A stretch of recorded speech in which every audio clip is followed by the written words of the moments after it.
Get the Friendo Club set up today and get access to over 700 Going In Raw bonus episodes, our monthly Big Blue predictions challenges, and the ability to ask questions at Going In Raw. We also offer the Steven Larson comic book and exclusive Friendo Club t-shirt. Just hit join here at youtube.com/Steven Larson or go to patreon.com/Steven Larson to sign up.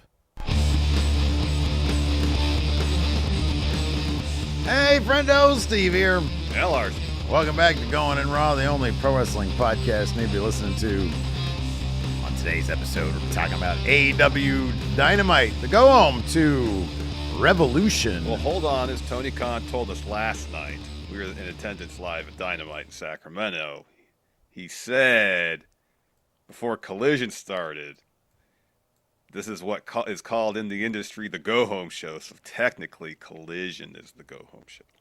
Well, that's why I specified the go-home edition of Dynamite. Oh, all right, fine. To Revolution. Maybe not the main roster AEW go-home, but having been in attendance at Collision, Larson, I think you and I can both say that clearly Dynamite was the actual go-home when it came to things that really matter. We were there in attendance in Sacramento at the Memorial Auditorium. Had a good time. Boy, those AEW shows, those go on a long time, don't they? They do. If you like wrestling and just wrestling, watch Collision this week. You know, it's funny because usually if they're going to do a taped episode, I don't know why my voice is so messed up. I'm barely even like shouting. I mean, it was loud in there, even just talking to each other. We had to, that's a good point. Project. Usually when they do like a pre-taped episode, you know, they pad it out with, well, obviously, number one, there's commercial breaks that you don't have to worry about. And then, you know, there's usually like promos and video packages, especially on a go home. Yeah. And seemingly there was none of that because it was like, I don't know, a solid hour 40 or whatever of just stuff. They started to be 10 minutes after 7, and then the wrestling portion of the show ended. Yeah, I guess it was what, 8:50. Yeah. Yeah. Where it ended. So, yeah, an hour, 40 minutes. And the gap between Dynamite and Collision was not that great. It was just Tony Khan coming out saying that he plans to run in Sacramento a lot more if he is to be believed. He was like, I want to do a lot more Sacramento shows right here. Led me to believe that AEW Performance Center coming to Sacramento. Weekly episodes of Dynamite at the Memorial Auditorium. So. A residency. That's what we're going to get, a residency. A residency. Regardless, hey, you know what? I watched back a lot of the clips from the show on the AEW YouTube. And good crowd. Like it was a good crowd, but you never know how they're going to mic the crowd, how we're going to come off or how the venue's going to come off. Because half the time they don't mic the crowd well. Yeah, right. But no, it was a lively crowd. Everybody there seemed to be having a great time. Even, you know, boy, oh boy, I do not envy whoever is main eventing on a week-to-week basis, whoever gets the main event Collision spot, because it is late by the time they've gotten there. But last night, Daniel Garcia and Lee Moriarty put on a hell of a match, and the crowd was really into it up to the end. So shout out to Sacramento for sticking around and sticking through it. And I will say that match on Collision, as well as Hologram and Dralistico. Woo! Really good matches. That luchador stuff is really good, man. Yeah. But anyways, we're going to talk about AEW. Of course, Revolution's coming up this Sunday. Good thing is neither of us have family obligations. So we are going to be doing a live watch along for Revolution. And we're going to, in order to like be able to properly collect ourselves, regardless of what happens at Revolution, and give you guys the best possible quality review. We're doing our review on Monday, not right after the show, because listen, here's the bottom line. The people who aren't really interested in doing the watch-along, they just want a good review from Steven Larson. They're like, hey, we want to hear what these guys have to say to the best of their ability. Well, after a 4-hour-long pay-per-view, sometimes it's hard to bring the best of our ability to the table. So we're going to split it up. We're doing the live watch-along on Sunday, and then on Monday, after lots of time to gather our thoughts, sleep. Rewatch some of the segments of the matches. Sleep. That's the important one for you, I know. Yeah.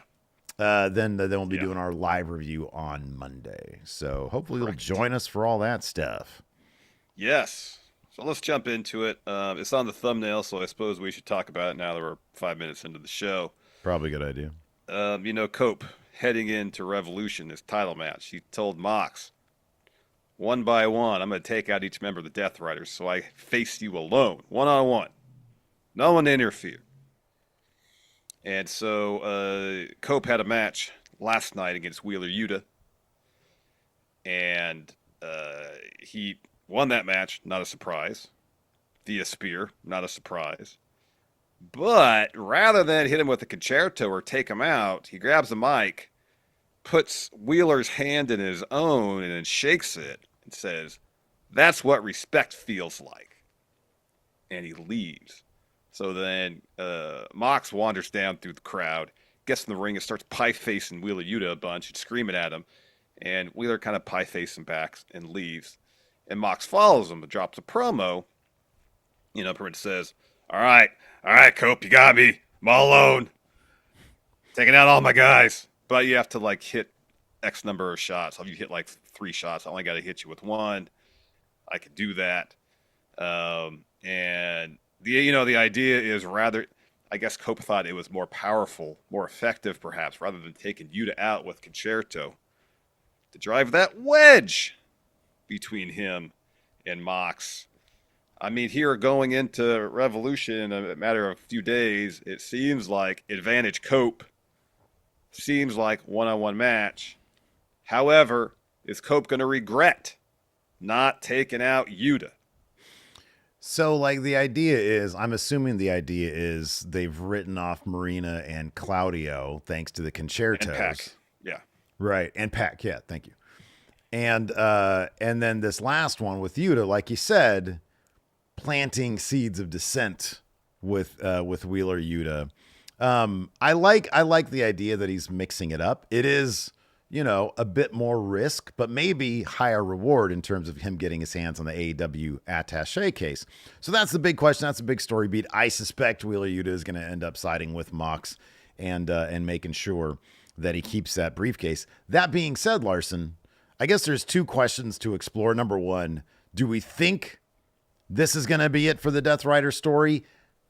Should this be it for the Death Rider story? Should they pull the trigger and have Cope win this title and move on?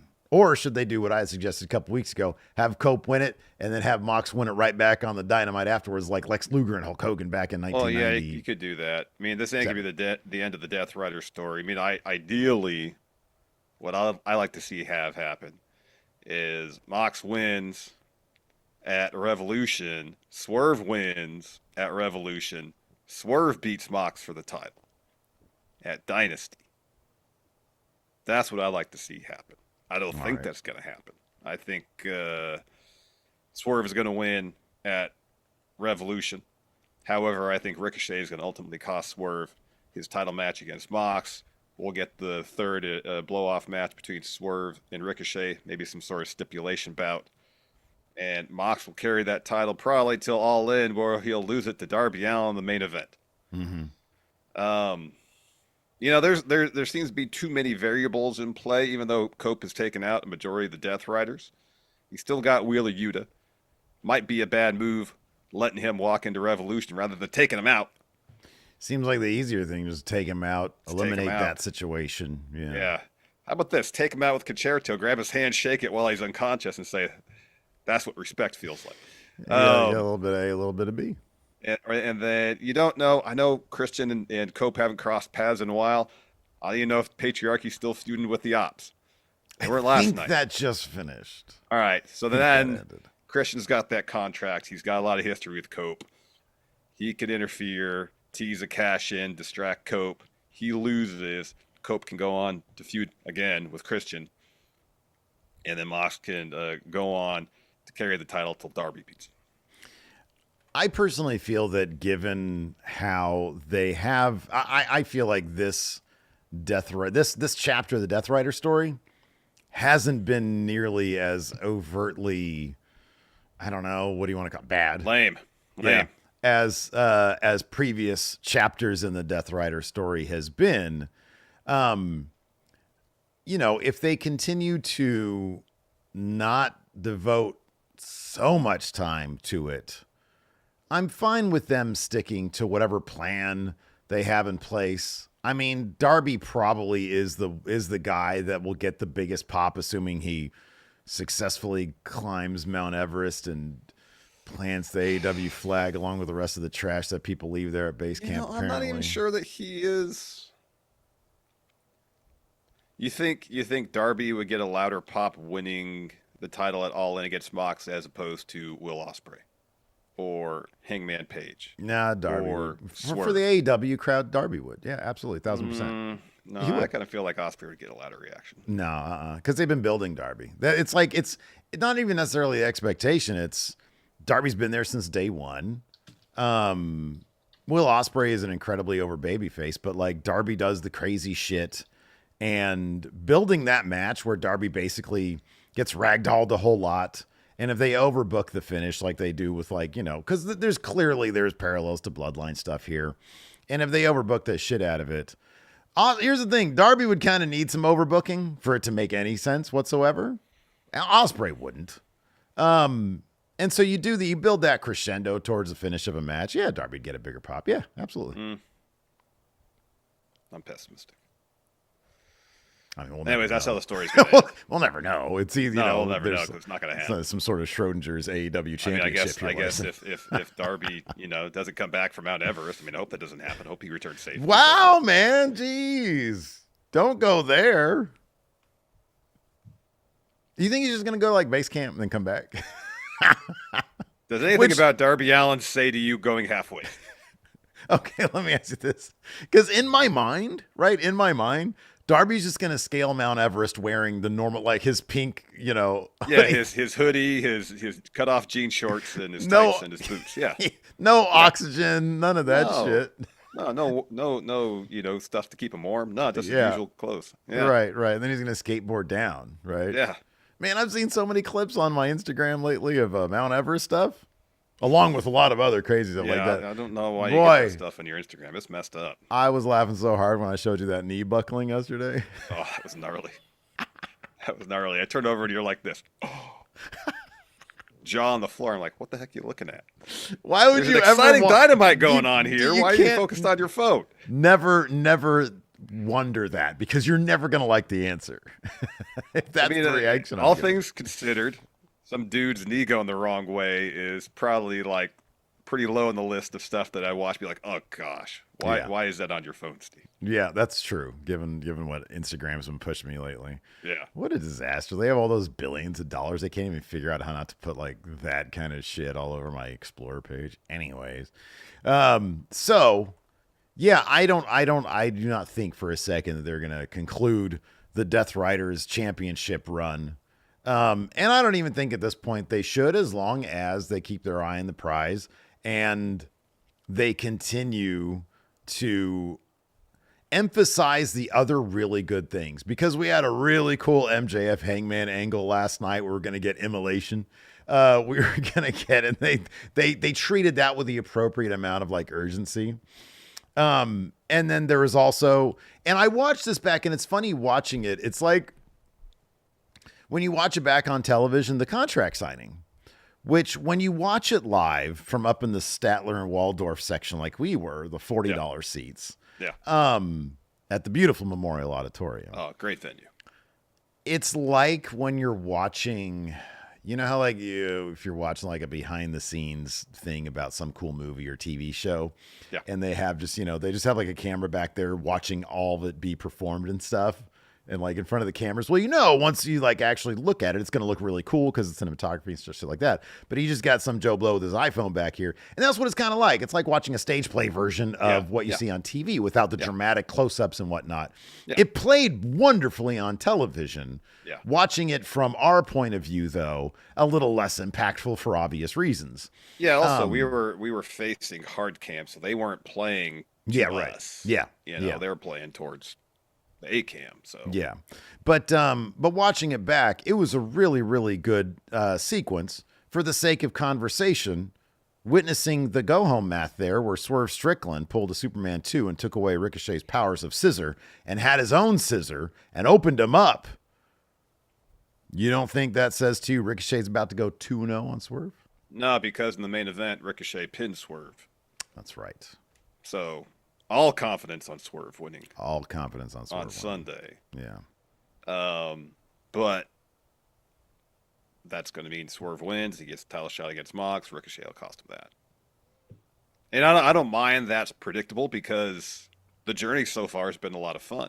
Ricochet has been doing outstanding work. He And watching that contract signing on, the television broadcast or YouTube or whatever, it was so much better there. It really was. Like it's so damn good. It's really, really good stuff. Yeah. I mean, it was good live, watching it live. I can only imagine. His selling of that scissor shot was hilarious because he just kept on. He was rolling around the ground, like kicking his feet. Like a fish who just came up on, the thing. And kept doing on flopping this around. like he's in the Talking Heads Once in a Lifetime video. Yeah. See if he's got blood on his head. Obscure reference. I'm sorry. Anyway, Steve. Yeah. So let's go ahead and talk about some sponsors for the day's episode. And then we will talk about the rest of AEW Dynamite and the huge title change that went down on NXT this week. Honestly, NXT was a bit more concerned with pushing next week's episode from where is MSG? Yes, the theater at Madison Square Garden. The theater, that's right. I think it's the theater underneath Madison Square Garden. Oh, okay, there you go. All right. Anyways, this episode of Going in Raw is sponsored by BetterHelp. Larson. Yeah. You and I are very fortunate to have strong support systems in our lives. Whether it's friends, family, or each other, we both have people we can go to for advice, guidance, and encouragement. Yes, you're correct. Thankfully, we do have strong support systems, and therapy can also be a source of support for any area in your life. Back in my mid-20s, I was dealing with severe anxiety, and needed the guidance of a therapist to help me learn the coping skills I needed to better manage my anxiety so I can get my life back on track. But back in the early 2000s, I was living in LA, and going to therapy involved getting in the car and dealing with LA traffic. That's anxiety. Just hoping I make it to my appointment on time. But BetterHelp is completely online, making therapy convenient and affordable. With BetterHelp, you have access to a diverse network of more than 30,000 credentialed therapists with a wide range of specialties, and you can easily switch therapists anytime at no extra cost. So build your support system with BetterHelp. Visit betterhelp.com/raw today to get 10% off your first month. That's BetterHelp, HELP.com/raw. And let's get a word from our sponsor, Hims. Listen, guys, I get it. Losing your hair, no fun. It could be a real bummer. You can probably tell it's getting a little thin up here for me as well. But I am here to tell you that just because you may have lost your hair, that doesn't mean you can't find it again. Hims makes treating hair loss simple and convenient with doctor-trusted options that can regrow hair in as little as 3 to 6 months. And it's 100% online too, which means no awkward doctor's visits. Instead, you can get access to a wide range of hair loss treatments from the comfort of your couch. And to get started, all you got to do is answer a few questions, and a medical provider will determine if treatment is right for you. If prescribed, your treatment is shipped directly to you for free. No insurance is needed. And one low price covers everything from treatments to ongoing care. So start your free online visit today at hims.com/goinginraw. That's HIMS.com/goinginraw for your personalized hair loss treatment options. hims.com/goinginraw. Results vary based on studies of topical and oral minoxidil and finasteride. Prescription products require an online consultation with a healthcare provider who will determine if a prescription is appropriate. Restrictions apply. See website for full details and important safety information. And let's get a word from our sponsor, Tempo. Steve, we've all been there. Mm-hmm. You know, busy schedule, time is tight, maybe you're in a hurry. Fast food seems like your only option at mealtime. However, Steve, when you think of fast food, what comes to mind to you? Well, I used to think that fast food was just a gnarly pink lump of unhealthy, thought-out, greasy meat in patty form. But my idea of fast food changed with Tempo. Tempo offers protein-packed fuel that saves you time without compromising your health goals. Tempo is a weekly delivery service that provides you with chef-crafted, single-serving meals that are prepared to cook in just 3 minutes. And they're delivered fresh right to your door. Tempo's meals take all that guesswork out of eating well, and they've got new recipes every week. like farmers market chicken and honey glazed pork chops that are made with real nutrient-rich ingredients, which makes it easy to keep up with your healthy lifestyle. So, for a limited time, Tempo is offering Going In Raw listeners 60% off your first box. Go to tempomeals.com/raw. That's tempomeals.com/raw. For 60% off your first box, tempomeals.com/raw. Rules and restrictions may apply. All right, let's dive into the AEW recap. So, as we mentioned at the head of the show, Cope trying to drive a wedge in the Death Riders. We get Wheeler Yuta versus Cope. Was this this wasn't the first match of the show, was it? This was No, it was about halfway through. Halfway through. It was it kind of closed the first hour. It was good stuff. Cope obviously gets the win here with a spear, and then afterwards he helps Wheeler up, and he shakes his hand. He says, "This is what respect feels like." And the subtext is, unlike those other guys, the Death Riders, because they treat this guy like shit. Yeah. So afterwards, Cope walks up the ramp. Wheeler's like thinking about it. Moxley makes his way to the ring. He's in Sacramento. He freaks out at Wheeler. He's like, what you do? I respect, don't shake his hand. Pie face him, and then Wheeler kind of pie face him a little bit, very weak pie face, and storms off. Crowd pops for Wheeler Yuta. So Mox goes backstage, screams at him some more. He walks off. He says, "Yeah, keep walking. If I see you again, congrats, Cope, you did it. I'm all alone. I'll be all alone, defenseless, like a sheep. You think you can take me out that easy? All right, you win. You got me. You pissed me off, distracted me, wasted my time, brought the worst out in me, rattled my cage. Congrats, but the bars were there ready for your safety." Wait, what? Oh, the bars were there for your safety. Your safety, yeah. He says, "Got me alone. What are you going to do to me? Nothing. You'll do nothing. Rated R superstar deserves to get his ass beat. I'll enjoy every second of you beating your ass. Respect. Respect with a handshake. There's no respect in this business, never has. I'm the only one who gets that, and you only respect." Just talks a lot. And then he says he's gonna pull the trigger. You know, so Mox is growing his beard out a little bit, especially around the chin area. Yeah. He kind of bears a bit of a resemblance to Triple H. Yeah, I could see that. Yeah. Slight resemblance, but I was watching that. I was like, man, he's kind of he's adopting the Triple H look a little bit here. Yeah. This part was fantastic. This was awesome, yeah. So we have a sit-down interview with Tony Storm and Mariah. That was awesome. Before that, we get a fun little promo for the Queen of the Ring movie with the director and Tony Storm to plug the film. The film looks good. Apparently, it's been getting really good reviews. Yeah. It's got like a 94% on Rotten Tomatoes. Yeah, excited to check that out. So we get the sit-down interview, and right as it's starting, Mariah stands up and just spits in Tony's face. Tony was great during this whole thing because she's very good. She's very like I don't know, still the entire time, and she just deadpan says, "Nice to know you still care." Yeah, it's almost like Tony had a look of just pity towards Mariah this whole time. She's played her. And it's Mariah is completely unhinged and off the rails, and Tony's in control. Yeah. So Mariah says, "Look what she made me do, sitting there like you're the victim. You created this. You did this." And Renee's like, "No, you started all of this." And Mariah says, "Well, it's because of her, because of us. You are nothing without me. The title is nothing without me. You survived me in Australia, but you won't survive Revolution. We're going down together. You're proud of me because I'm a sick bitch. I'll be the sickest bitch you've ever seen. I am the woman from hell, and I'm dragging you down with me. Isn't this what you wanted? A trilogy with your greatest co-star, where we first share the ring together? We can have the Hollywood ending we dreamed of." And then Tony, almost emotionless, says, "You don't deserve the dignity of death. I sentenced you to a lifetime of mediocrity. Your life and career will continue, and it'll be good, but never great. They'll like you, but never love you. The star you are will never compare to the monster you've become. You'll dwindle, get replaced. One day, years from now, someone will ask, whatever happened to Mariah May? She found out what happens when you try to kill God."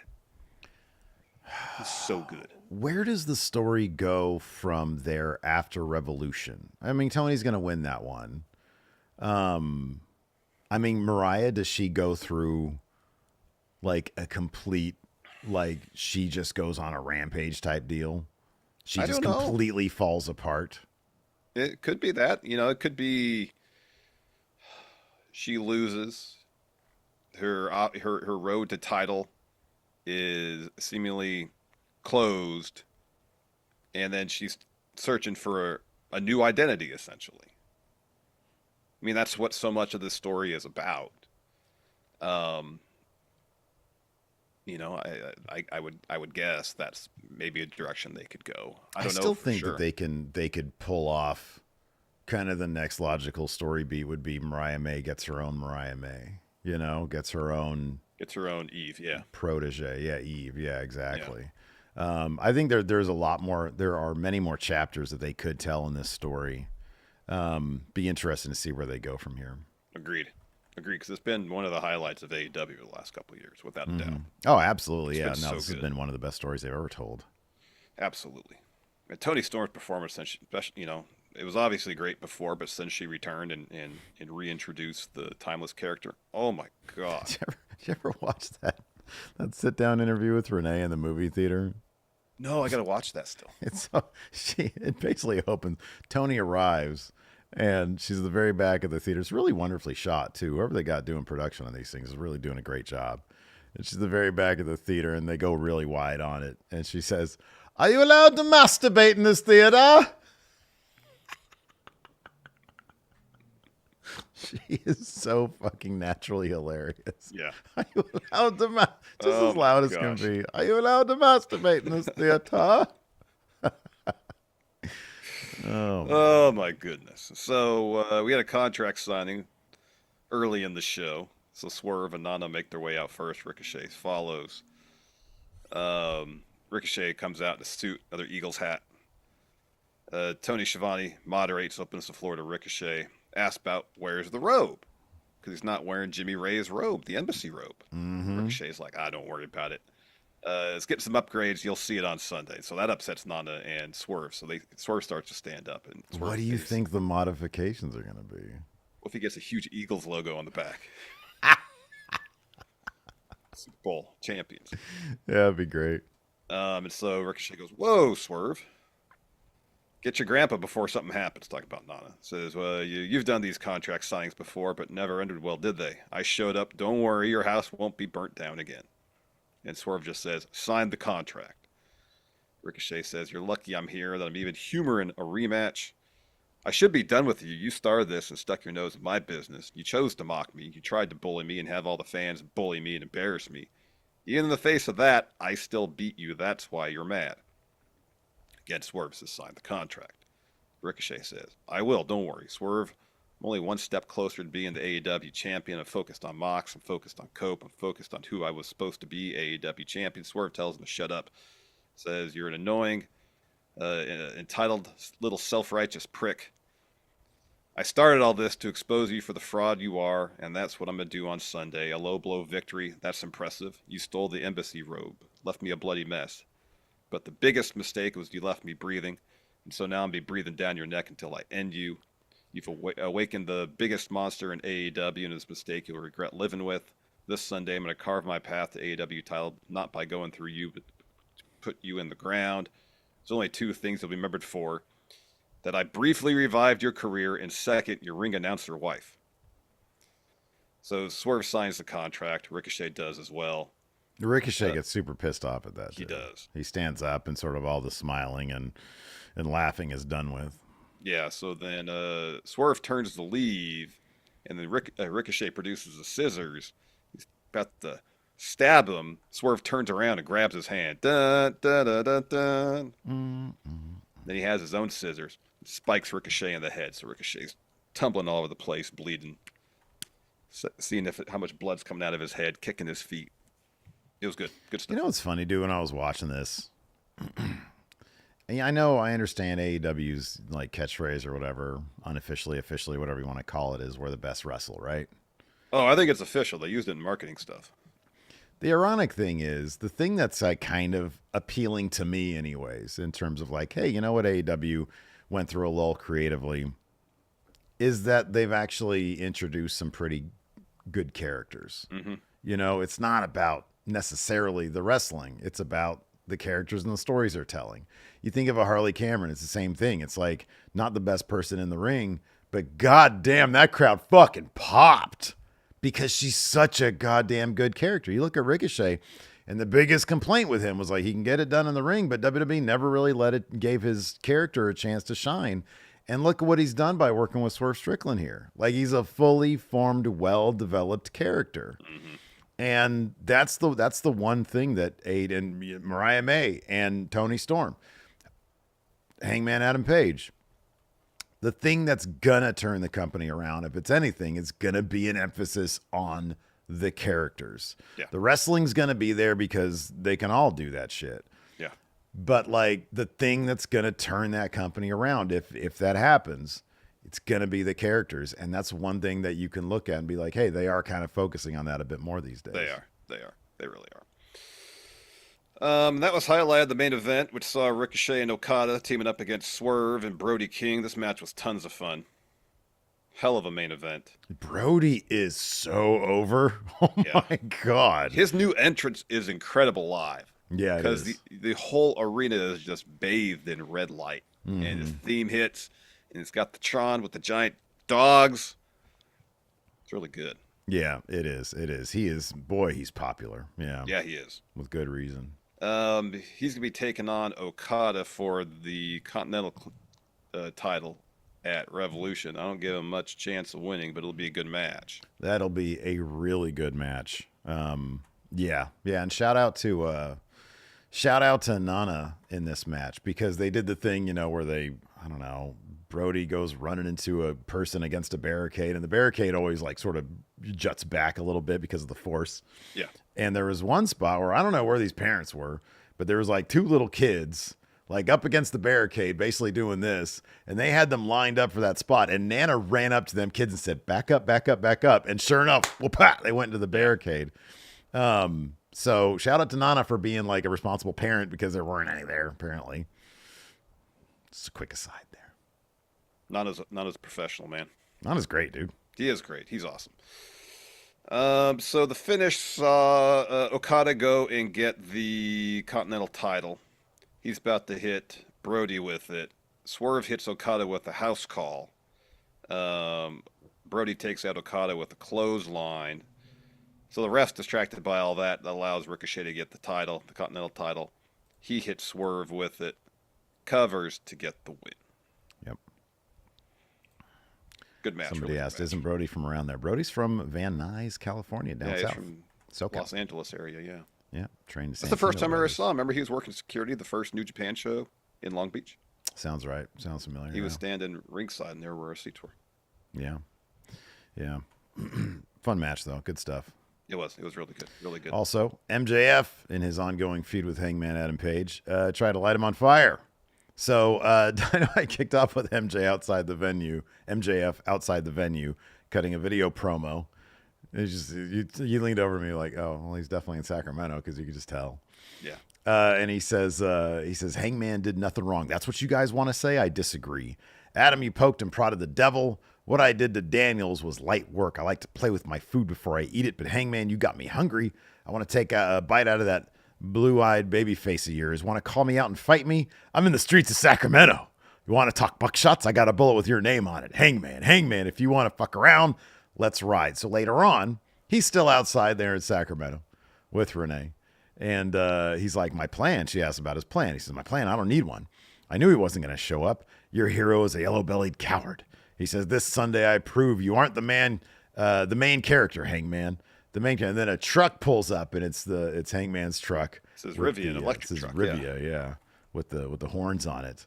So he almost runs them down. They get out of the way. Max runs into the arena, into the Memorial Auditorium. Hangman comes behind him, or who he thinks is MJF. He finds him, and he comes out and he throws him down the ramp, and then it turns around, and it's local Sacramento superstar. I don't exactly know which one it is, but he looks familiar. Anyways, that allows MJF to get the upper hand. He comes from behind, attacks Hangman. MJF hits a low blow as Hangman tries a buckshot. Takes off his jacket. It's got an MJF did nothing wrong shirt on it underneath. Attacks Page some more. chases off security. Page tackles him, but he gets hit with the Dynamite diamond ring. MJF grabs a mic, says, your people love when your cowboys burn things, don't you? Let's see how you feel when I do it. So he gets some lighter fuel from under the ring, and he starts spraying it on Hangman, and he's about to light him on fire. And then just all the producers and refs and agents and whatnot come running down, and they tackle him and they drag him away. And Jerry Lynn checks on Hangman Adam Page as we go to break. Yeah. So really, I thought it was a strong segment. It was. Mercedes had an interview backstage talking about her match at Revolution. She says, Sacramento, say hello to your CEO. Steve, I was disappointed last night during Collision taping when you didn't chant CEO with me. It's very confusing. Here's my thing. This has been my complaint from day one. The Tron is off beat from the chant. When the song is doing CEO, the Tron visually is not in step with it. So I'm like, what should I do? Chant along or look at the Tron? Trust your ears, not your eyes. I'm a visual person. I like to... There's a cat under my desk. I like to look at things. And so if I see that thing going C and then meanwhile it's like on the E or whatever, well, then that's just do the chant with the Tron. Even if you're off the beat with everybody else, at least you're doing it. You're participating.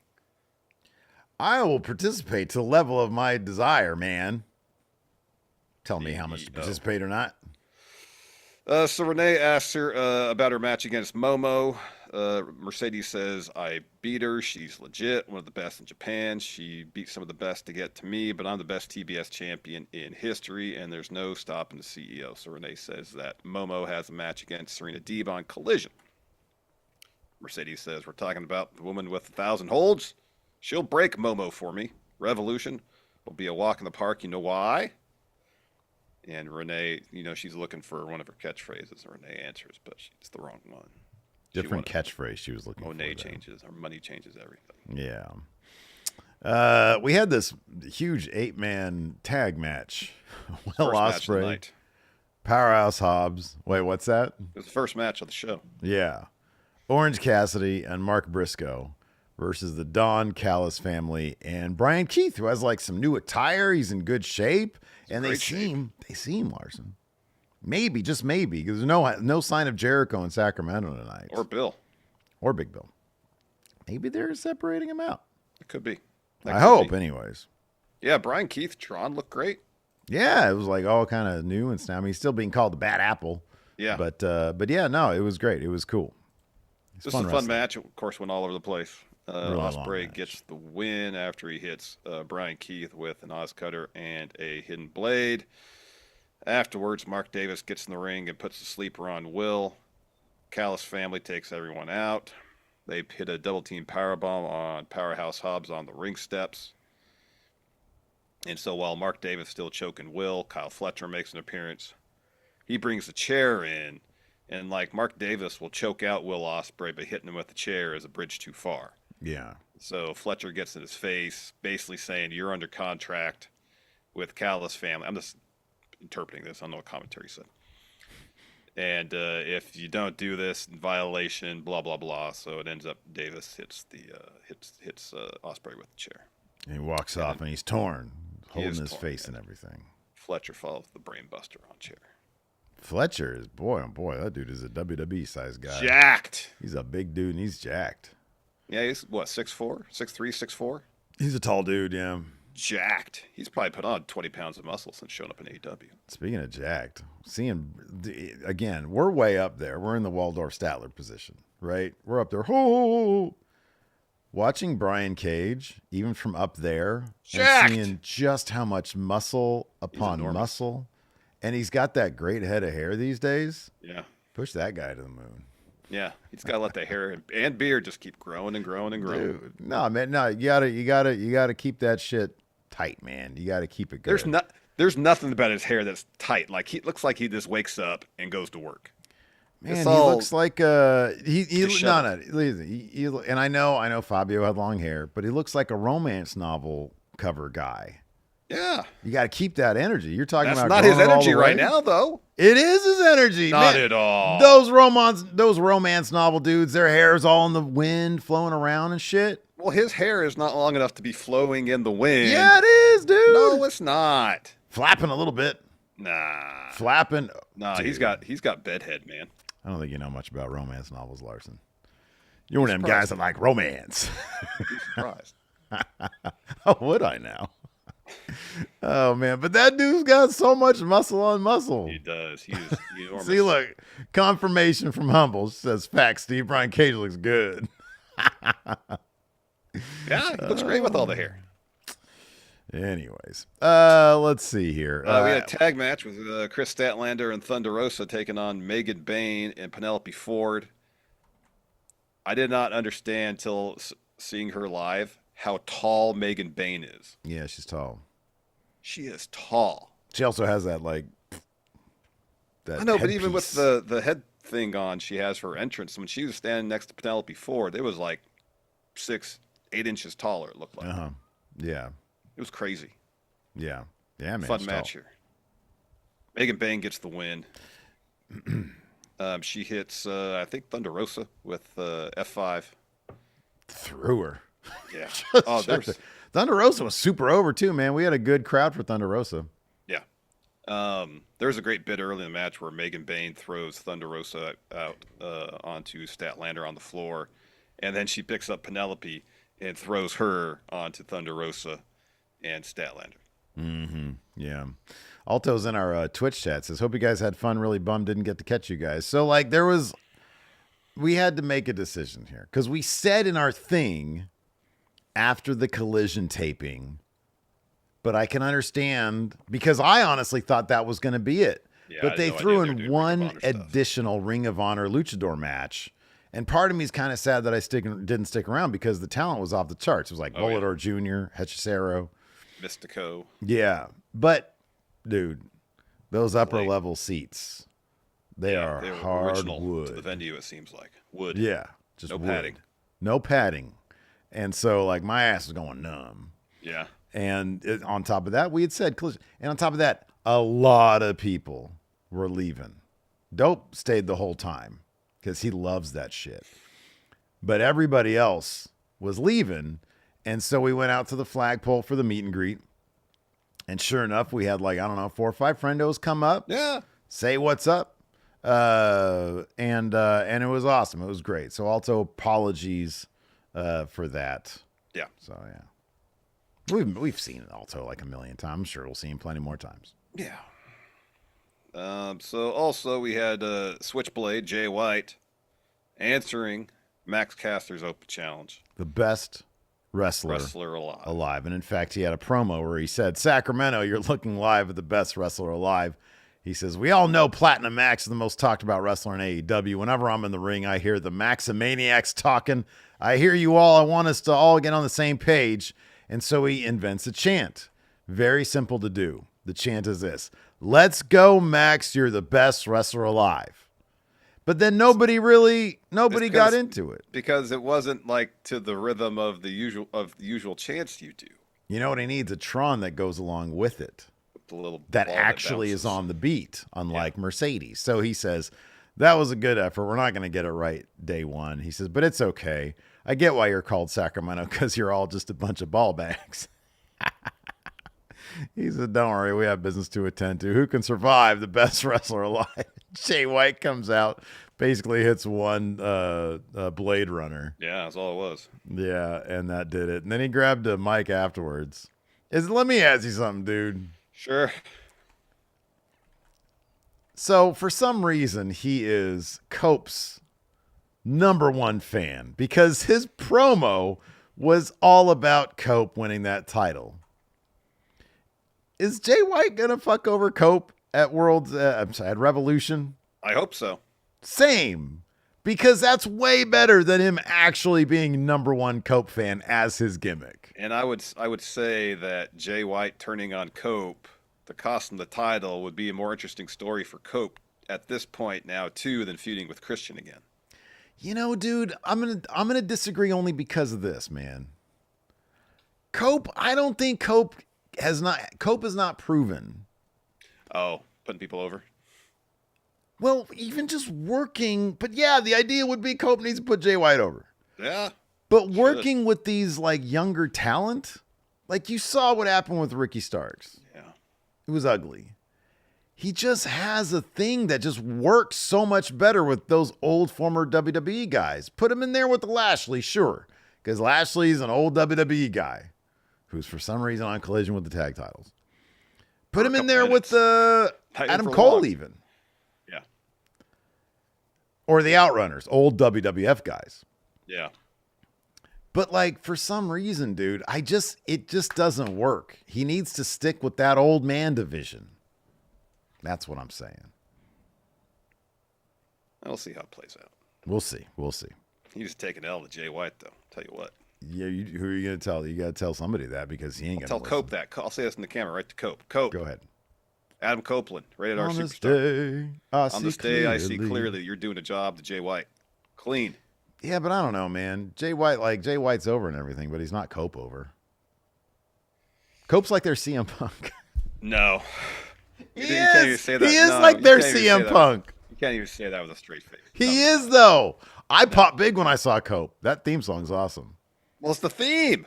Like, honestly, what's the name of that song? Metalingus? Yeah. You put that up there with Cult of Personality. I don't know which one I'm choosing, Larson. But I'll say this. Both iconic. I don't disagree, but you give a lot of people that theme, you're going to pop because that song is great. No, that'd be weird if somebody else had it. No, it's Cope's. Yeah, no, man. I'm on board the Cope train these days. I could tell. I saw a guy wearing he was full on Cope #1 fan. Yeah. And it wasn't Jay White. And he had the Cope spinner title. I was like, oh, I'm kind of jealous right now. He comes out, he's all happy. He's got that crazy frizzy hair now, that old man hair. Yeah. No, it's great. I feel Cope. But he's got to stay with the old man division, dude. Nah, he's got to put some of these younger talents over. Folsom Joe says, my non-wrestling fan friend did pop huge for Cope too. If he's getting those pops, he can't be losing to little dudes like Jay White, little scrubs like Jay White, developmental guys. Wow. Nah, man. Wow. He's a WrestleMania main eventer. You can't be doing jobs like that. Well, he was a WrestleMania main eventer who had to put another person in the WrestleMania main event and got stacked. I think he main evented. He did main event years ago against Undertaker. Yeah. And like he still lost. 2007? Yeah. It's 2025. Oh, that don't matter. Oh, it mattered that his feud with Roman was so tepid. They had to put Daniel Bryan there to generate some interest.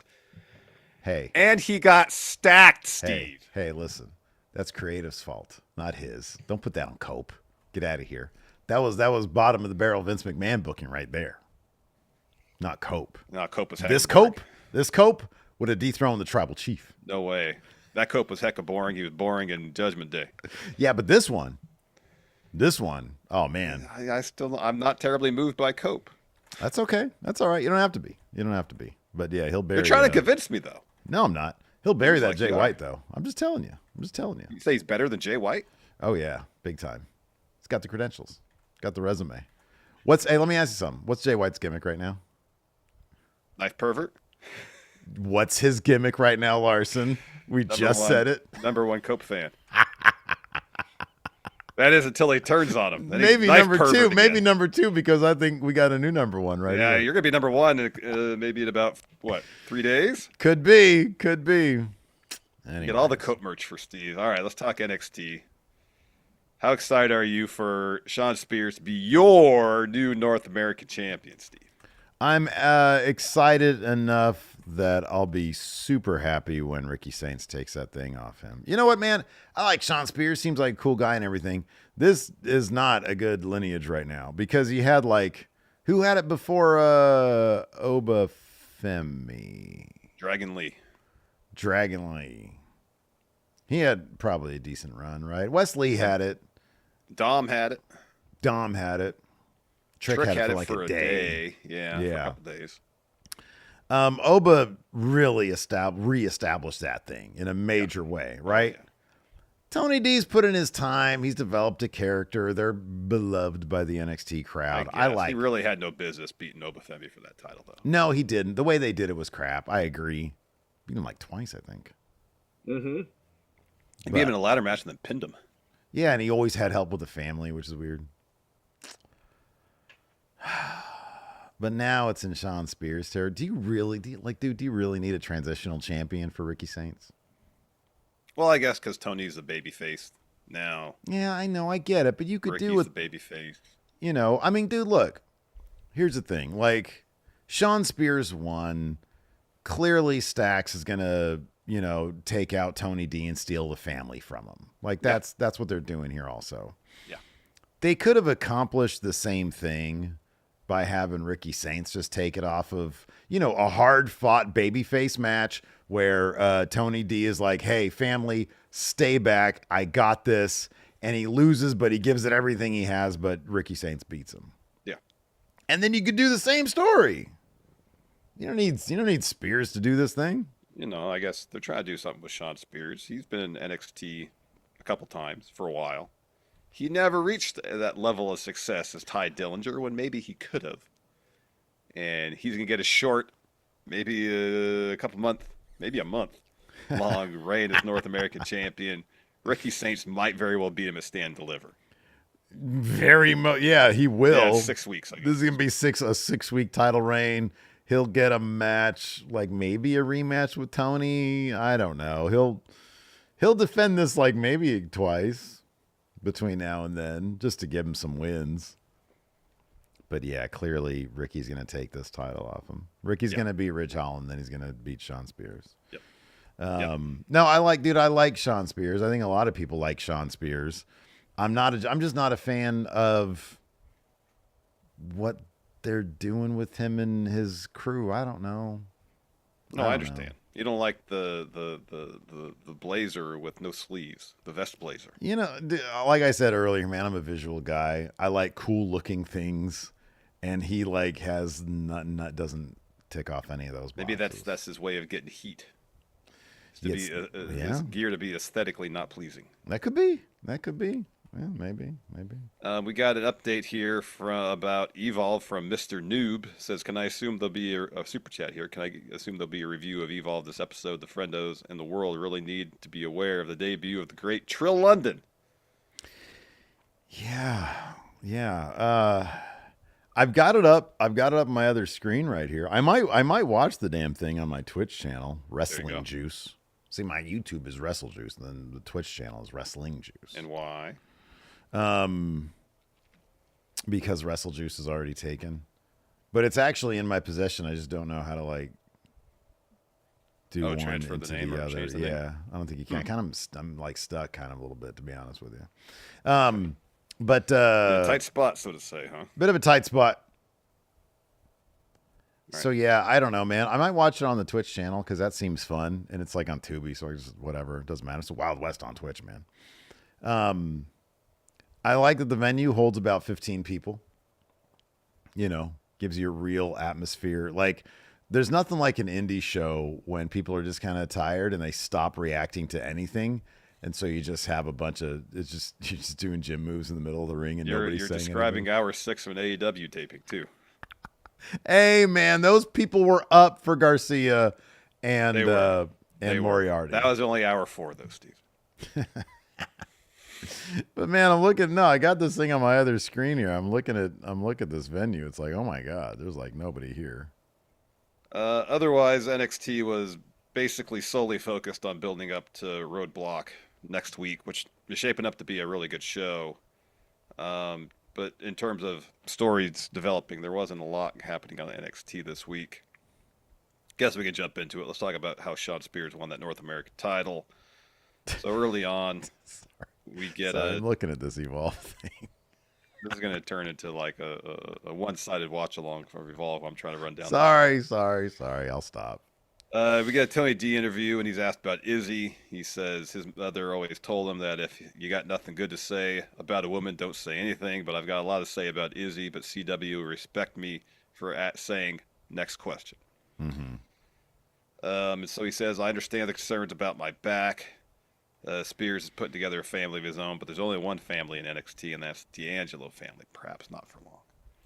So later on, Ricky's walking backstage, steps up to Ridge Hall and introduces himself. And Ridge says, I know who you are. You had a huge win last week, but you shouldn't be here. And Ricky says, well, you better get used to seeing me. He walks up the Spears, and Spears says to him, the Revolution will be televised when I win the North American title. And he goes and does just that. Yeah. You pay close attention to Stacks behind Tony D, and he's just eye rolling the entire time. So yeah, that's gonna be fun when that happens. The elevation of Stacks. Yep. So anyway, Single Spears push for Stacks. Spears does face Tony D in the main event, of course. And let's see here. What do we got here? Was this even? So yeah, Spears is working the back here, isn't he? Because that's like what he's coming in with the weakness right there. Match, yeah. And then he hits. These Spears, push Stacks into Tony. Well, Tony's on the apron because the match breaks down. This big brawler breaks out. And Tony goes flying off the apron to the floor. He's selling back. So then Spears puts Tony back in the ring, hits the C4, but Tony kicks out. Spears looks for another. Tony escapes, hits a spine buster, or looks for a spine buster, but his back gives out, so Spears rolls him up to get the win. That's right. Also, we had Jada Parker beating Kalani Jordan. This was a really good match. This was a really good match. And Jada is looking for, I think, a North American title shot, isn't she? Mm-hmm. Because she beat the former champion right there. I think it seems like Kalani's just sort of waiting to go to main roster at this point. Kind of seems that way, doesn't it? Yeah. So I don't know what's going on with that. Jada's great, though. She's awesome. Yeah. Hit that running hip attack for the win. We also had a fun tag match, Chelsea and Piper versus Sol Ruka and Zarya. Chelsea got busted open in this match, her nose. And she got pinned, too. How do you feel about a main roster champion going to NXT and getting pinned?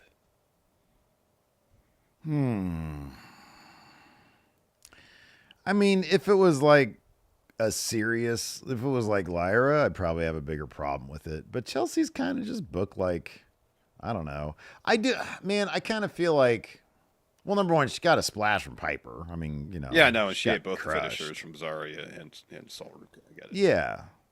I don't have like a singular philosophy when it comes to that. I do think, for example, there are certain things like Lyra taking the loss to Bayley for the Elimination Chamber. I thought that was stupid. I don't think you should be doing that. Nope.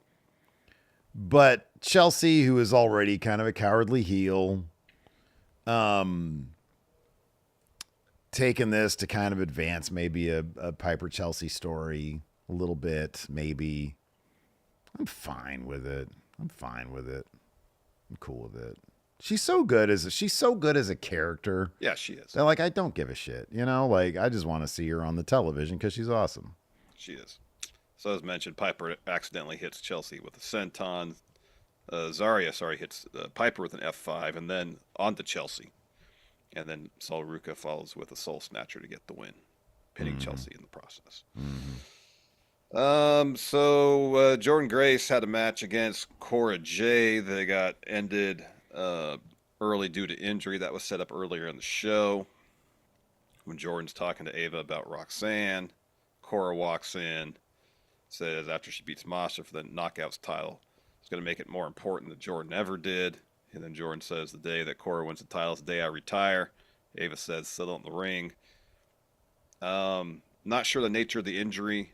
It looked like the match was kind of put on hold when it's during commercial break, picture in picture. Cora's looking for a DDT, and Jordan just kind of pushes her into the corner. And it was after that, the ref's like, all right, we got to stop. So we come back from commercial. They stop the match. It's awarded to Jordan Grace. All right, so Dingham Q says Cora's in concussion protocol. She was holding her head like around her eye right here. Yeah. And Fightful had said that it wasn't her knee. Because, you know, obviously she has like repaired knees and everything. Yeah. And so I think a lot of people assumed it was that. But she was holding her head and she seemed kind of out of it. So, it just didn't surprise me that it was a concussion situation. So hopefully she's okay. Yeah, I hope so. So later on, we see Roxanne standing over Jordan after attacking her with a chair. So medical comes in to check on Jordan Grace and tells Roxanne, get out of here. When is the TNA thing? Masha versus Cora Jade? When's that happen? That's at Sacrifice. I don't know when that is, though. Sacrifice. Numbers don't lie. So this was pretty cool. So backstage, Trick is walking up to Ava. He wants another match with Eddie. So then Uriah and Kale walk up with a gift for Ava, and Trick's like, now's not a good time to give her your gift. Go talk to Mr. Chase. And then Kale Dixon says, you're the reason that Chase had to put Chase you on the line to begin with. And so Trick shoves Kale into the garage door nearby and says, I'm not playing with your punk ass. You're going to find out tonight. And Kale Dixon did find out. Bell rings, Trick shot, ground and pound, ref stops the match. Yeah. And so Trick gets a mic and says, Eddie, you just saw your whole life flash before your eyes. If you want me, come see what it's all about. So Eddie's his music hits, and he's standing up on that platform that's near the ring. And he says, in 2 weeks, it'll be you and me, NXT Underground. And Trick accepts the match. Is Trick actually going to win that one? Is it going to be another L for Trick? It'd be, you know what? It'd be interesting if the bell rings for NXT Underground, Trick shot, ground and pound, Trick wins. Literally a preview of what we saw this week. Yeah. I'm enjoying angry, intense Trick. Yeah, me too. I like it. It's a little bit different. And like we said last time, an opportunity for him to grow his character a little bit. I'm not opposed to that. He better win this fucking match, though. Yeah, he better. If he takes 2 L's to Eddie Thorpe. Eddie needs to, deepen his voice or something. He just sounds so weak on the mic. Hey, you. He sounds like hey, man, get your damn hands off her. Oh, George McFly? George McFly, yeah. Just don't buy it. Don't buy it. Maybe it's not so much the tone as opposed to the level of confidence in the delivery of what he's saying. Yeah, maybe. But, doesn't help to deepen up the voice a little bit. Like, look at, Damian Priest. When he talks like this, it's way better than when he just talks in his normal voice. I know, but he seems nervous when he does promos still. He always seems nervous. But maybe Yeah. he'd seem less nervous if he deepened his voice. No, I was talking about Damian Priest. Even with his deeper voice, he seems nervous in his promos. Yeah, but he sounds cooler when he's got a deeper voice. Yeah, I guess. But it doesn't cover up the fact that he's nervous. Well, if Eddie Thorpe just starts talking like this. Yeah. I don't know if it's going to come up Hey, any more Trick. convincing. I'm going to get you. In NXT Underground. NXT Underground. Boy, there's a lot of talking in this episode, aren't there? Yeah, there was a lot of talking. A lot of setup in this episode. Yeah. We're going to dispense with the whole verbatim shit. So we had Ethan, because you just sound so bored reading this stuff, man. Ethan Page and Javon Evans have a side-by-side interview. Those are always compelling. Nothing new was said here except for Javon Evans being upset that he couldn't talk for 3 months. Yeah. Yeah. So they got a street fight next week. They got a street fight coming up. Yeah. The Hardys showed up, and it turned into a big, a bunch of dudes who are going to lose to them thing, except for Fraxium. There you go. Doom. Now, Fraxium's going to lose to him, too, because the TNA titles are on the line. Oh, shit. You're right. That's right. Yeah. So it is. So the Hardys come out, say, yes, NXT, it's great. And then Hank and Tank interrupt them to booze. What are they doing with these guys? What's their gimmick? What's Hank and Tank's gimmick? Dudes who wear ill-fitting outfits? Fun dudes. Are they? Do they really No, seem all that fun? I think they want them to come across as they don't carefree, seem fun that dudes. Fun. Are they supposed to be are they Maggie says Steve's GTA rejects. That's their gimmick. They do come off as GTA NPCs. Are they supposed to be relatable wrestling fans or something? Just proxies for us? Just happy to be there? Dude, there's nothing about Tank specifically that's relatable. He doesn't seem like a real person. I'm just trying to figure it out. They wear asinine, dude's wearing the tightest pair of jorts that he could find. Daisy Dukes, essentially. Yeah. Pontus says heavy machinery, but worse, way worse. Well, at least with heavy machinery, you understood they were construction enthusiasts. I understood that completely and totally. Yeah. Yes. It's the name, it's the gear. They did some video packages with them around construction equipment. Right. Makes perfect sense. Yeah. I don't know what these guys are supposed to be. They should have party dudes. They're not diddle party though. They should have. Carefree. They should have just honestly. They just should have done a thing where they what's the Seth Rogen's dude's name? What's his Hank? What's his name? What? The dude in the fucking tag team that we're talking about. There's Tank Ledger, and who's the other guy? Hank something. Hank Walker. Hank Walker. Okay, thank you. They should have just made him like literally just stick with the Seth Rogen thing. Yeah, there's a lot of upside there, Steve. More than whatever the fuck this is. They should have kept him as security guard. That's relatable. Hey, hey, if nothing else, it's something. I understand what that is. Yeah. It's like, hey, I'm pursuing my dream of being a wrestler. They don't pay us shit here in NXT, so I got to moonlight as security guard as well. Stoner security guard. That's what it is. You guys want to go get high? Yeah, you guys want a joint? They didn't come across as stoners, though. No, they don't. That's what I'm saying. They should do that. The best adjective I can use to describe them is carefree. You guys like fast food? But then they want advice from the Hardys here, so they care about the position in the tag team division. So they're not carefree. I don't know. One time I ate a whole family pack from Del Taco on my own. That should be their gimmick. All right, there you go. Because everybody knows that dude. Yeah, every week they come out with some feat they think is really impressive. They should be like the dudes from American Movie. Like one guy has completely fried his brain on acid. So they should make a movie. Coven. Yeah. Oh, Coven. Well, no, now you're just too literal now.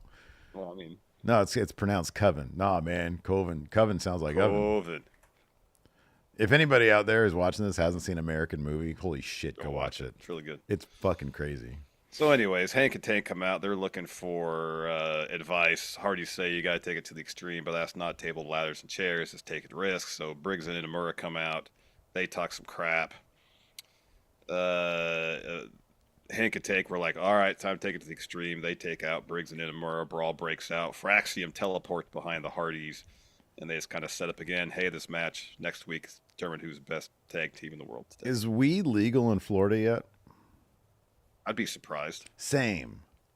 That's what they should do, is be dealers. Friendly neighborhood pot dealers. You want some weed? So yeah, all that shit happened. And then, we had press conferences. We had some press conferences. Dude, Obafemi talked so much. The accent started to slip. It started to slip, dude. You could tell this guy he was like, the next 20 years of his career is flashing before his eyes. Like, I have to talk like this for 20 more years. Because there was one, I think he said something about Moose having been in the NFL. Yeah. And he says, he was like, and yeah, I'm going to do the accent, whatever. And he was like, it does not matter to me that Moose was in the NFL. He completely dropped the accent when he said NFL. Moose is going to wish he never left the NFL. Yeah. Oh, man, I was cracking up. I'm like, this dude is I could tell mentally he's exhausted having to keep this accent going. Oh, my God, it was funny. And for anybody in the comments saying, that's his real accent. No, it's not. I have seen multiple interviews with this guy, including one like on Level Up, I think. Yeah, I've seen that one, yeah. And I'm sure it's an incredibly accurate version of what he's heard from like when he was a kid because he was actually, he grew up there or whatever. But still, it cracks me up, man. It cracks me up. Clown says in Florida, weed is only medicinal, not legal. I'm sorry, not recreational. Gotcha. Gee whiz, get with the times, people. Yep. He had the press conference hyping up his match against Moose. Later on, we hear from Moose. Says he's going to be the face of the franchise after he wins at Roadblock. And then Ava announces that Roxanne Perez versus Jordan Grace is happening next week, too. And then Fatal Influence interrupts and Fallon's like, where's my North American title rematch? And Ava's like, I'm going to go watch the main event later, and just walks off. Yeah. That was actually pretty fun. It was like one of the Republican town halls. She stormed out of there. Stop pressing me. Oh, man. All right, Steve, you want to answer some questions? We're in the doldrums of an NXT review, dude. Nobody's paying attention right now. I'm worn out, man. I didn't sleep good last night. I guess I had too much of the feeling from going to that AEW show. I had a hard time getting to sleep. And my dog, you know what, man? I will say this, though. I will say this. I appreciate you because early on in this episode, I was like, holy shit, Larson's bringing a lot more energy than I am because I'm exhausted right now. Yeah. Fucking exhausted.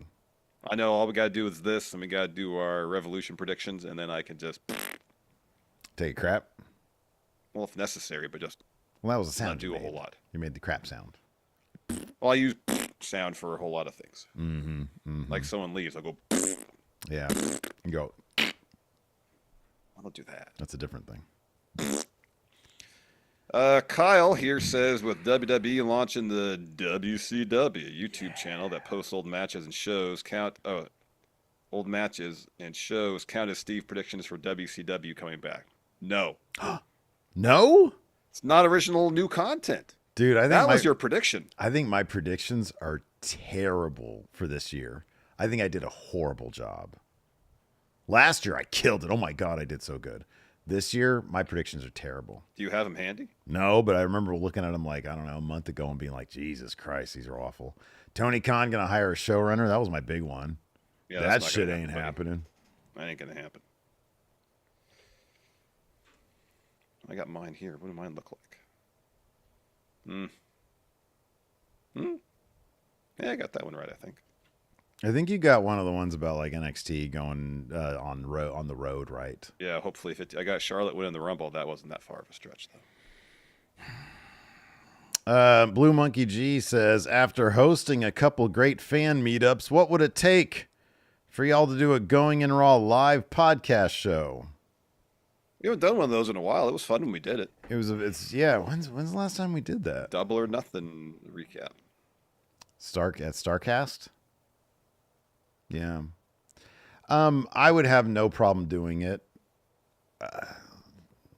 Like All In. It was one of them. It was one of the Starcast. If it was set up for us, yeah. But us going to a place and then organizing the logistics. If it was a situation where there was a Starcast, let's say they did a Starcast out in the Bay for like a Revolution or whatever, which obviously I'm not doing this year. But if there was one like nearby where we could drive to, and they were like, hey, we'd like to book you guys for a live show for an hour. Yeah, I'd do that shit. Yeah, absolutely. That sounds cool. Yeah, that'd be totally fun. Somebody have to approach us for it. Yeah. Gold Ducat here says, does Bryan Danielson return this weekend to help finish the Death Riders off? No. No. Maybe at All In. Maybe in Texas, yeah. I could see that. John and Alistair Voice wants to know. John. Lucky or No Surprises by Radiohead? Oh, I'm a Lucky fan. I'll give that one the edge. That's a really good song.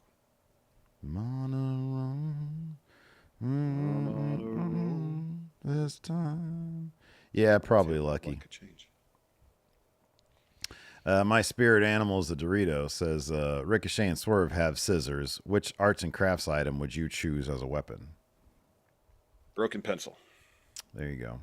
That's an arts and okay. Yeah, you draw with a pencil. You can draw with a pencil, yes. Yeah, okay. Drawing is art. Drawing is art.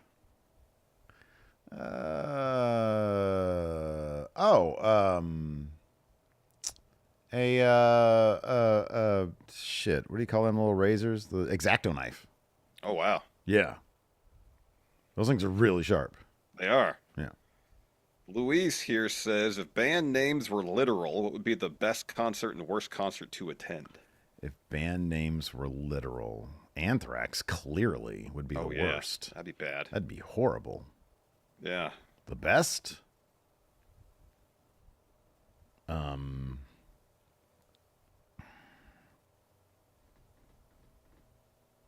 Also, one of the worst would be Postal Service. All right. Like, just here for the mail. Yeah. What's up with that? Yeah. Yeah. One of the best. Also, one of the worst. Pearl Jam. Yeah.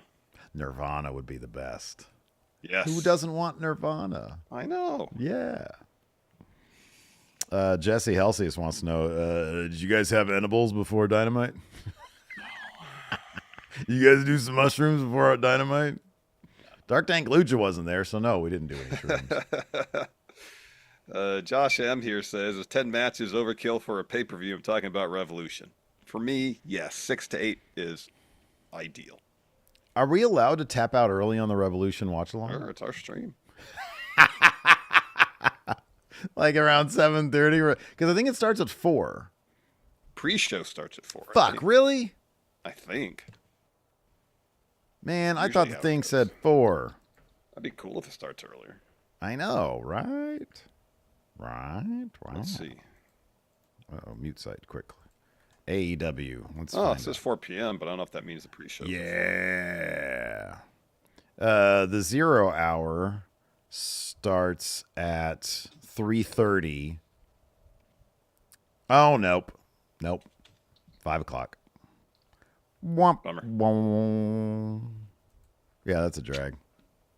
Yeah, like 5 to 7:30 or so. We're going to get family obligations during the pay-per-view. Hey, you never know. Because you know what I'm thinking of doing, man? You know my couch on the side here? I'm aware there's a couch there, yeah. I'm thinking of like splitting my office in half and putting the couch right there and getting like a big screen for right there. Or getting at least my 40-inch and putting it over there. Yeah. So I can have like, a little chill zone. A viewing station. Right. Put my Xbox over there. And it'd be nice to watch pay-per-view from there too. There you go. Chadwick Hughes asks, what heel turn was more impactful? Cena's heel turn at Chamber or Steve here talking about the Shield on yesterday's Hot Takes episode? Yeah, Did we get some heat? I really ran them down, I guess. Yeah, I didn't really notice anybody in the comments talking shit about my take on the Shield, which just means I think a lot of people agree with that. I was just spitting facts. They were kind of cheesy. Here we go. Oh, this is a good one. And from a new, looks like a new member. Fresh from the Nut says, with Travis Scott being in the background of Cena turning heel using Rawgate technology, what random celebrity would you add to a past major heel turn? Great question. Who would be in the background of Rollins turning on the Shield? Henry Rollins.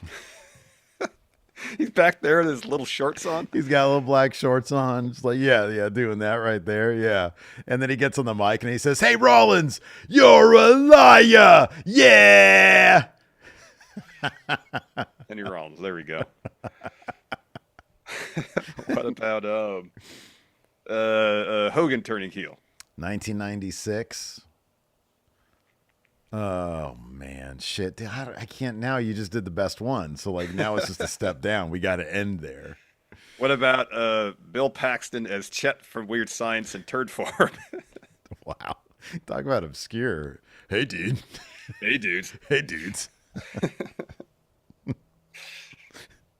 Oh man. gosh. I mean, 96, you can go with Bill Pullman from Independence Day, and he gives the big presidential speech. Yeah, you do a big speech. Mm-hmm. Yeah. Oh my goodness. Let's see here. Elvin here says, we know The Rock will help Cena at Mania. What are the odds of Roman helping Cody win, leading to Rock versus Roman next Mania? Thanks in advance. I don't know. Like, Rock, I mean, I'm guessing it was specific to facing Cody. He seemed kind of like not exactly open to a match. I wonder what it would take for him to come back for a match, because I get the same feeling. I think that he's kind of done unless something big pops up. But it's like, he's The Rock. What big thing could come Maybe up? he at this actually point? is chairman of the board. Yeah. Director of the board. Theoretically, Drew says, with WWE doing the WWE, NXT, and now WCW vaults, what lesser known matches / house shows would you guys like to see added? A Saturday night, WCW Saturday night from mid-August, I think, 1997. Because me and two of our friends went on a road trip. If it was for Orientation. it might have been a little earlier than that. Maybe early August, but I know it was August. Okay. I know it was August. Might have been like the first weekend of August. Gotcha. That Saturday night. And I think that was like the first full wrestling show that I ever watched. Wow. I think. I want to see, it was the main event of the one WCW house show I went to at the second Arco Arena in Sacramento, not the original, the one they built after that. It was Mr. Perfect versus Goldberg. And Kurt did a promo before the match with the Sacramento Surge hat. Oh wow! Because I think Goldberg used to play for the World League of American Football team that used to be in Sacramento. I want to see that again. Static G Medina says, "Do you think WWE will bring heel Cena to a Saudi show?" Yeah, I think he's gonna do. They'll probably, if he wins the championship, he'll probably do Crown Jewel against like Jey Uso or some shit like that. Could be. Nate Cruz here says, "Who should do Cena's heel theme? I'm voting for Rick Ross." Oh, that'd be cool. I would guess if Travis Scott's going to be involved in Seems the Rock like Cena stuff, it would be him. Travis Scott and John Cena on a collaboration. Yeah. Chris Stanton asks, "How many matches do you think Cena has left this year, and with who?" We might do a video on that on Friendo Club, so stay tuned. Oh shit! I'm actually editing one for Wrestle Juice. Did I mention that to you? No. As a possibility? Oh, what? Sorry. Somebody asked me. No, I told you that. I said let's do an idea of matches that Cena should do. Heel Cena should do. Oh! I booked out all of his dates for the rest of the year. Oh, okay. I thought too. I'm sorry. I thought your idea was, what are dream matches that he should have for the rest of the year? Not let's actually book out his year. No, it wasn't just matches he should have for the rest of the year. Yeah. Oh, okay. I didn't book any stories for it. No, it was just matches. No, I've got like the rest of his year booked because I took like 30. He's supposed to have 36 dates. 3's already done, and I've got 33 more dates that I've done. So you had segments. Did you have promo segment? This episode of SmackDown. Yeah. He's got 11 matches, and the rest are all promos. Oh wow. Yeah. I actually put some thought into it, man. But we can still do the Friendo Club thing. Yeah. We can do them both.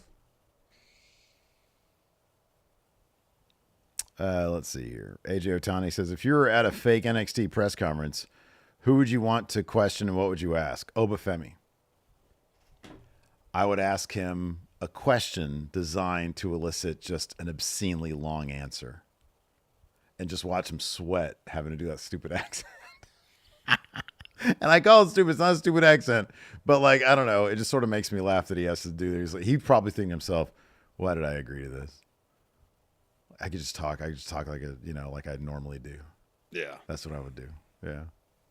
So NXT talent at the press conference? Yeah.